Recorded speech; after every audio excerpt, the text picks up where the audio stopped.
ህወሓት ከጦርነቱ በፊት የነበረውን የክልል መንግስትነት መዋቅር ለመመለስ ሊንቀሳቀስ እንደሚችል ፓርቲዎች ተናገሩ።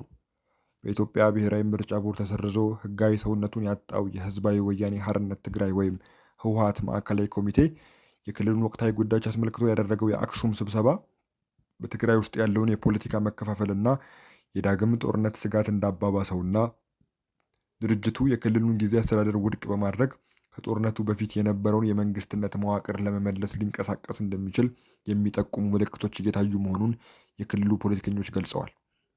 ህወሓት የማዕከላዊ ኮሚቴ ስብሰባው በጊዜ አስተዳደሩ ፕሬዝዳንት ላይ ያተኩራል ብሎ በግልጽ ባይናገርም በቁልፍ አጀንዳዎችና ወቅታዊ የፖለቲካ እድገቶች ላይ በጥልቀት የሚመክር ስብሰባ ሚያዝያ 7 ቀን 2018 ዓ.ም መጀመሩን እንዲሁም ተጨባጭ አቅጣጫዎችና ውሳኔዎች እንደሚተላለፉ ለህዝብ ይፋ ባደረገው አጭር መግለጫ አረጋግጧል።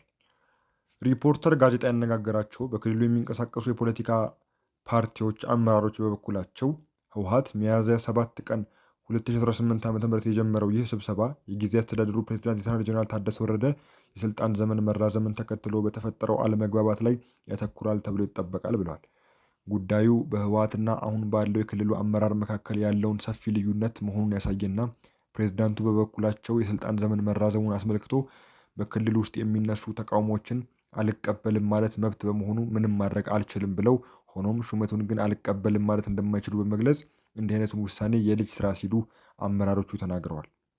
ሌተናል ጄኔራል ታደሰ ከስልጣን መራዘም ጋር በተያያዘና በክልሉ እየታዩ ያሉ ፖለቲካዊ ውጥረቶችንም አስመልክቶ በዚህ ሳምንት ሰፋ ያለ መግለጫ በመስጠት የተለያዩ ጉዳዮችን ዳስሰዋል።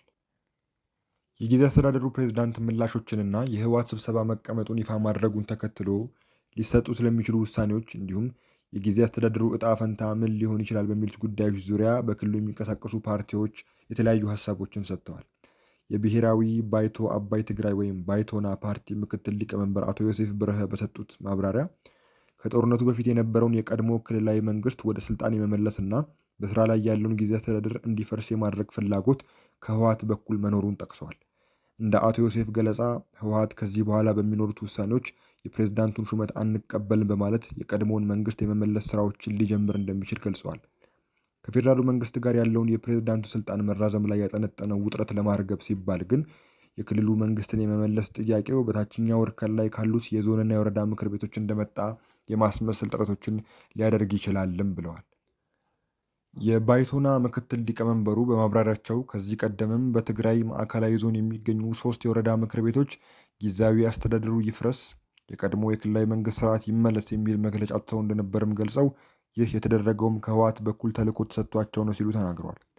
አቶ ዮሴፍ በተጨማሪም የህወሓት ፍላጎት አሁንም ጊዜ አስተዳደሩን አንቀበለውም፣ የተሾመበት መንገድም ልክ አይደለም፣ ስለዚህ የፌዴራል መንግስቱ ከኛ ጋር መነጋገር አለበት፣ ካልሆነ አንቀበልም የሚል ነው ብለዋል።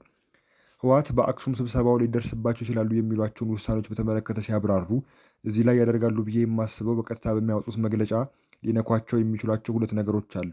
አንደኛው ደፍረው ማዕከላዊ ኮሚቴውን ሙሉ ለሙሉ ካሳመኑ ጊዜያዊ አስተዳደሩን አንቀበለውም፣ በፊት የነበረውን ክልላዊ መንግስት መዋቅር መልሰናል ብለው ሊመጡ ይችላሉ። ግን ያንን ማድረግ በቀጥታ ወደ ጦርነት ሊያስገባን ይችላል የሚል ስጋት ስለሚኖራቸው ጥያቄው የመጣው ከታችኛው የአስተዳደሩ መዋቅር ነው ወደሚለው ሁሌም ህወሓት ጋር ወዳለው አካሄድ ማዘንበል ማለትም ሁሌም ሀሳባቸውን የህዝብ ለማስመሰል ስለሚፈልጉ ይህንን ሊመርጡ ይችላሉ በማለት ተናግረዋል። አቶ ዮሴፍ ህወሓት ከስብሰባው በስተመጨረሻ ግልጽ ያልሆነ መግለጫ በማውጣትና ጥያቄውን ከታች የመጣ ማስመሰል ጊዜያዊ አስተዳደሩ ላይ በቀድሞ የአስተዳደሩ ፕሬዝዳንት በጌታቸው ረዳ ጊዜ እንዳደረጉት ግፊት ሊፈጥሩና ስራውን በአግባቡ እንዳይሰራ የሚያደርጉ ነገሮች ሊሰሩ ይችላሉ ብለዋል። በተጨማሪም በመግለጫቸው ላይ ግን ባለፈው እንዳደረጉት እንደዚህ ተደረገ ልክ አይደለም ሊሉ በቀጥታ ፕሬዝዳንት ታደሰን አንቀበለውም ሳይሉ ግን ሹመቱ ልክ አይደለም ሊሉ ይችላሉ ብዬ ገምታለሁ ሲሉ ገልጸዋል። በሌላ በኩል የውድብ ናጽናት ትግራይ ወይም ውናት ምክትል ሊቀመንበርና የውጭ ጉዳይ ኃላፊ አቶ አለምሰገድ አረጋይ በበኩላቸው ፕሬዝዳንት ታደሰ ባለፈው 1 ዓመት የህወሓትን ፍላጎት ሲያስፈጽሙ ቆይተዋል የሚል እምነት እንዳላቸው፣ አሁን ባለው ሁኔታ ግን ህወሓት የፕሬዝዳንቱ ሹመት ከህግ ውጭ መሆኑን በመግለጽ እንደማይቀበለው ማስታወቁን አስታውሰው ወደ ጦርነት የሚገባበት ሁኔታ ሊኖር እንደሚችል ግምታቸውን አስቀምጠዋል።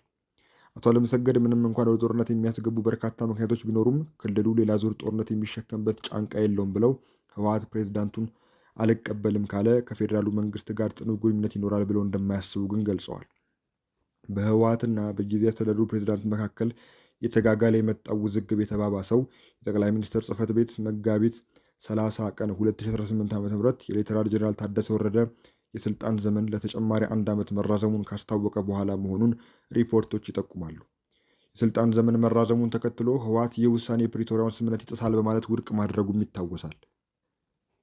የፕሬዝዳንቱን የስልጣን ጊዜ መራዘም በተመለከተ የተለያዩ የቀድሞ ታጋዮችና የማዕከላዊ ኮሚቴ አባላት ባለቤትነቱ የህወሓት የሆነው ወይን ጋዜጣ ቀርበው ሁኔታውን እየተቃወሙ ሲሆን ሹመቱ የፕሪቶሪያውን ስምምነት የሚያፈርስ እንደሆነ በመጥቀስ ክልሉ ምስለኔ ሲሉ በጠሩት አስተዳደር የማይመራበት ደረጃ ላይ መሆኑንም ሲገልጹ ተደምጠዋል።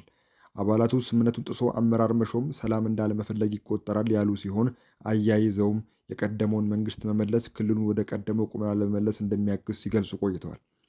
የትግራይ ክልል ጊዜያዊ አስተዳደር ፕሬዝዳንት ሌተናል ጄኔራል ታደሰ ወረደ በበኩላቸው የክልሉን ወቅታዊ ጉዳዮችን አስመልክተው በተጠናቀቀው ሳምንት መጀመሪያ በሰጡት ሰፊ መግለጫ በተለያዩ ክልላዊ ጉዳዮች ላይ ማብራሪያ የሰጡ ሲሆን በቅድሚያም ለትግራይ ክልል የሚመደበው በጀት ከጥቅምት ወር ጀምሮ መቋረጡንና ከፌዴራል መንግስት ጋር የነበረው ግንኙነትም ላለፉት 3 ወራት ተቋርጦ መቆየቱን በይፋ ገልጸዋል።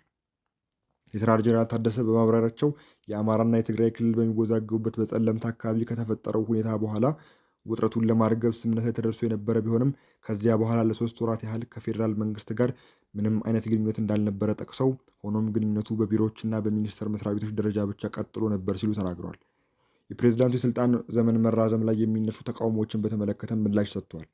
በዚህም ዳግም ሹመቱን አልቀበልም ማለት መብት ቢሆንም ሆኖም ግን አስተዳደሩን አልቀበልም ማለት እንደማይችል በመጥቀስ እንዲህ አይነቱን ውሳኔ የልጅ ስራ ብለውታል። ይሁንና ማስተካከያ የሚያስፈልጋቸው ጉዳዮች ካሉ ግን እያስተካከሉ እንደሚሄዱ አስረግጠው ተናግረዋል። የጊዜያዊ አስተዳደሩ ፕሬዝዳንት የተራዘመበት መንገድ ልክ አይደለም፣ አንቀበለውም፣ አንተም ሹመቱን አልቀበልም በል ወዘተ የሚሉ ነገሮች ተፈጥረዋል። አንደኛ ነገር አንቀበልም የሚለውን ተቃውሞ የመብት ጉዳይ ስለሆነ ምንም ላደርገው አልችልም። በነበረኝ ቆይታ ማሳወቅ የነበረብኝ በሙሉ አሳውቅ ያለው ሲሉም ገልጸዋል።